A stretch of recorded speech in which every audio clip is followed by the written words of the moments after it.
Remember, please hit like and subscribe for me. Thank you so much. Okay, let's go. Hi everyone.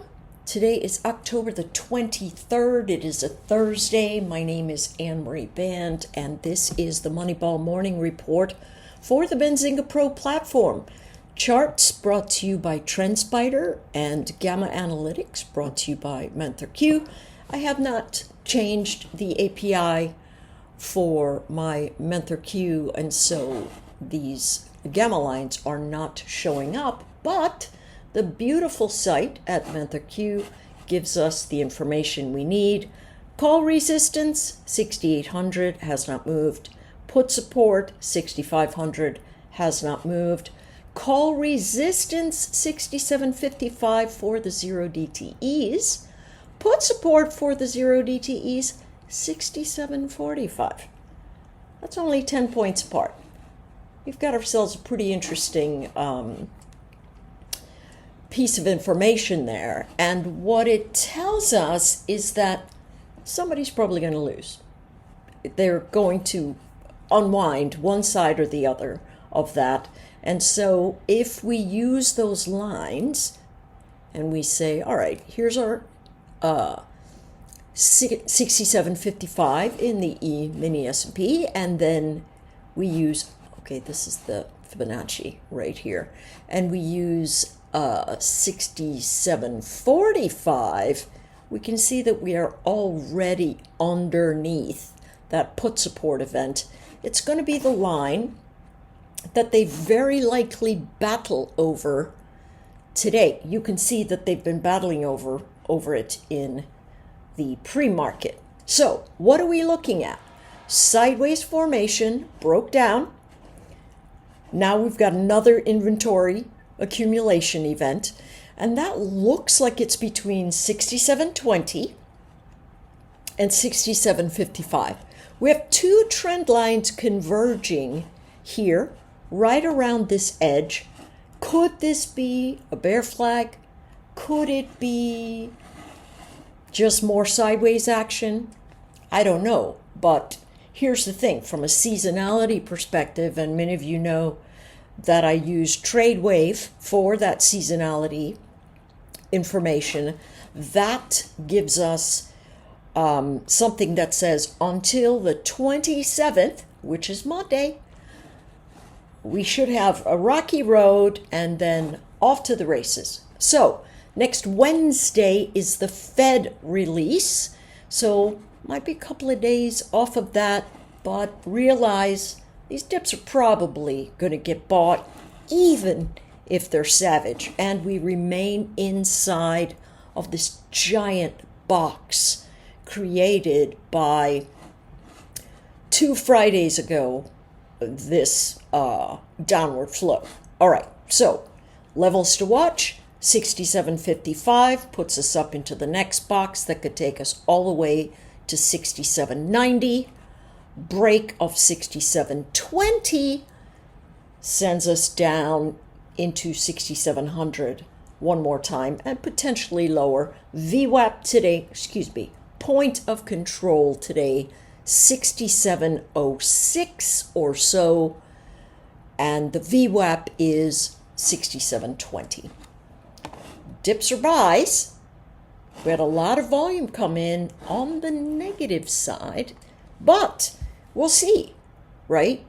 We've still got people buying, just not with a lot of momentum. It's very, very interesting. All right, let's take a look at the NQ. All right, let's take a peek at things. This was the box that we were in right here. The low of that box, 25,200. High of the box, it was not 356. It's 356. So what did we do? We came right around that zone and then broke it. Breakdown, lots of selling. The range of the formation looks a little bit tighter than the prior range, right? This was a wider range. This is a little bit tighter. A lot of selling if we do Fibonacci on this one, we can see that our 50% line, 25,050, is the midpoint. Value area high, 25,113. I expect selling up there. If we don't see selling at around that 25,120-ish area, 25,200 would be the next step. If we lose this 25,000 or 24,980 or so, we're going to head back down. Here is the VWAP, 24,923, and then the low of the 4-hour candlestick yesterday, which also happens to be the point of control, at 24,813. Tesla, we've had a little bit of weakness in tech, but we have seen rotation out of these positions for a while, right? You know that I do a screener for new highs, and no tech has been in there for a hot minute. Do we have a trend line we can watch? We could do this one and mark these lines off. Or we could do this one. You know how much I hate trend lines. I don't trade them. It just gives me relative strength, right? And there they sit, pretty far away from each other. But the collision zone does look like it could be inside of this heavy congestion area. Dips are buys, but spikes are also sells. That's what we're going to look at. Next thing, let's take a look at oil. Wait, let's go get the gamma information from, let's get NQ.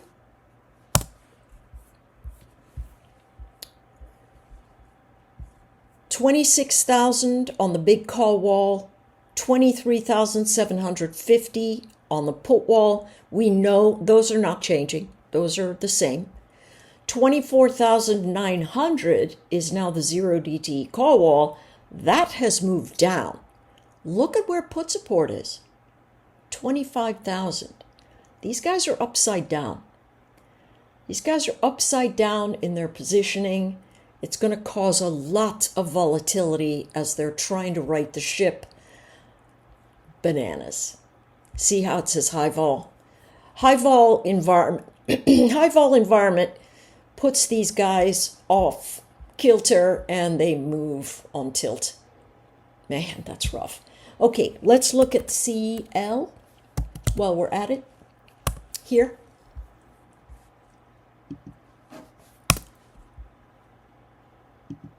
Come on.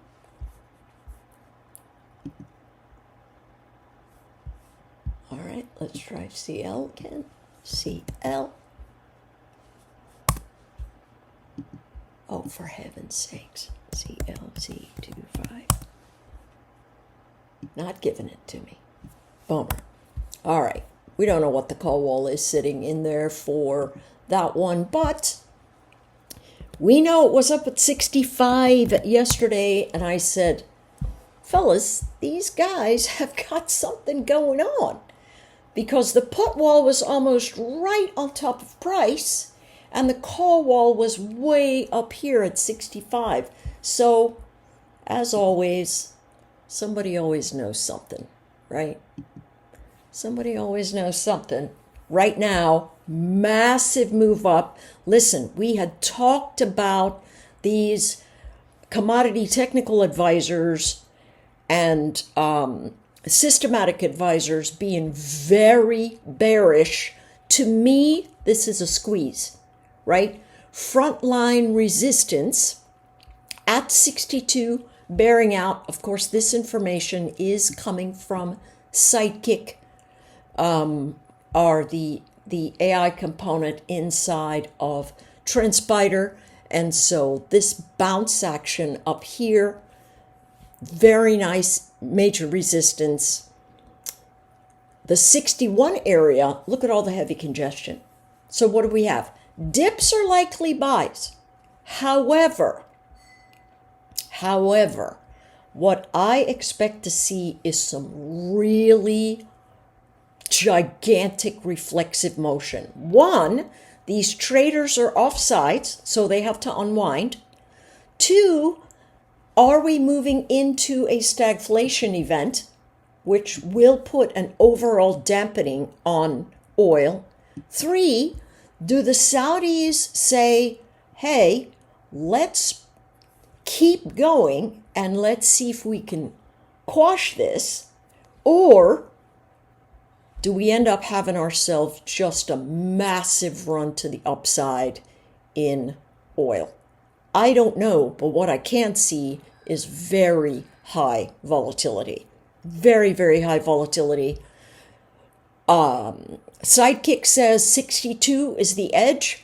My thought is if we can see a spike up to 62.40, maybe 62.50, and then an immediate fade off that edge, that's going to be a nice sell. This is an initial nice sell here, and the VWAP is probably going to hold this chart in place for now, right? But that's a U, right? So it should make, if it's an inverted head and shoulders pattern, it could, I'm still trying to work on those numbers, it still could give us a retest of perhaps 60 and then build another wall to the upside. If we measure 62 to 56, that's $6 off of this area. That's going to take us back to 68 bucks. And that is a pretty big move. That's going to catch a lot of traders off sides. Whoa, whoa, whoa, whoa. We are off sides all over the place. Exciting days. All right, here we go. Big fan of oil. Big fan of gold, as you know, in the near term. I've really been seeing this well. And when I can see a chart really well, I tend to forget about all the others and just trade in that one spot. And that is what I am doing right now. So, as we stare this down, double topping formation comes right back into the support area. 4,000, big zone. Remember, this 4,000 ledge carries sideways formations that literally are 90 points wide, maybe even 100 points wide.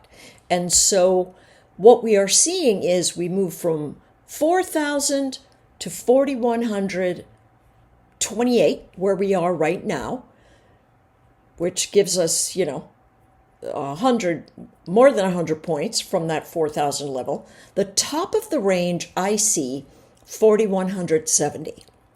We have a low volume node here at 4,176.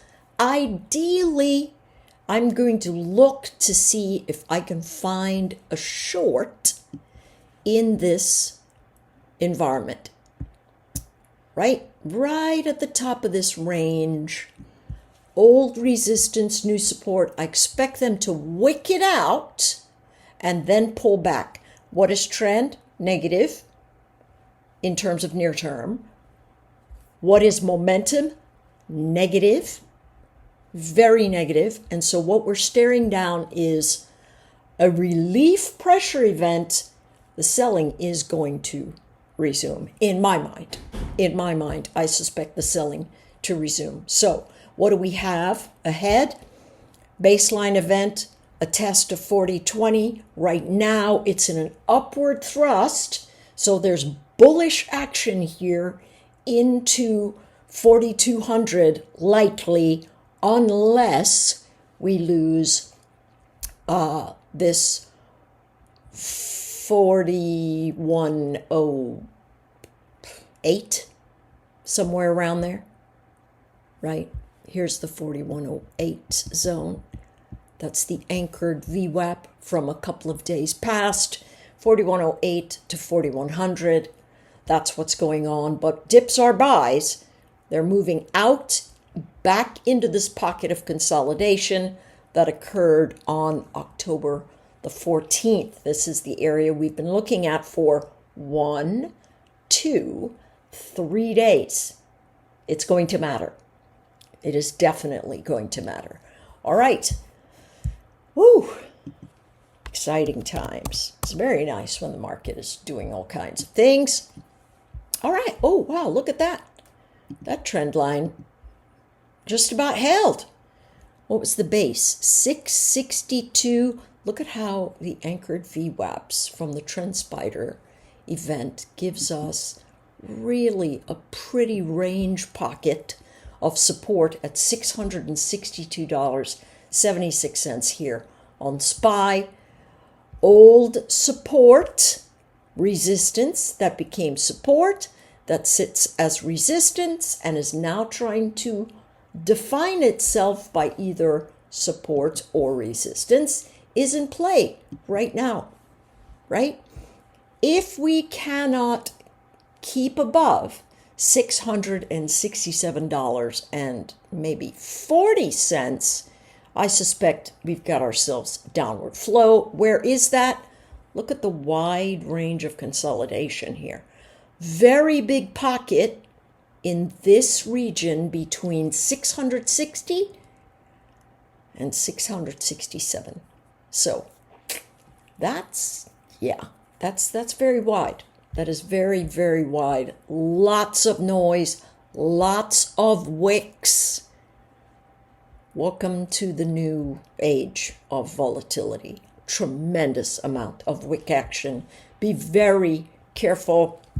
I do not expect us to hit above 674. The wall is still at 675. I'm in the future, so let's go to gamma and let's see what we've got here.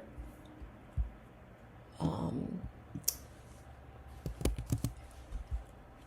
right, so SPY's not in there. I'm always going to the wrong place. The highest change in gamma flow. Warner Brothers, of course, because we know that they are in a deal. Transocean. Interesting. Boy, I used to trade this all the time. Might need to watch that just for giggles. All right. Let's go back to the charts. 675 is that zone here. We still have the levels well below us at 660 and 655. Be careful, folks. It's going to be very volatile. Watch your size. Wait for your trade. Wait for it. Let the price action tell you where to go. Your moving averages are going to step on your neck with these big wicks. They are. You want to be careful. Be very careful. All right, folks. I'll see you in the streams.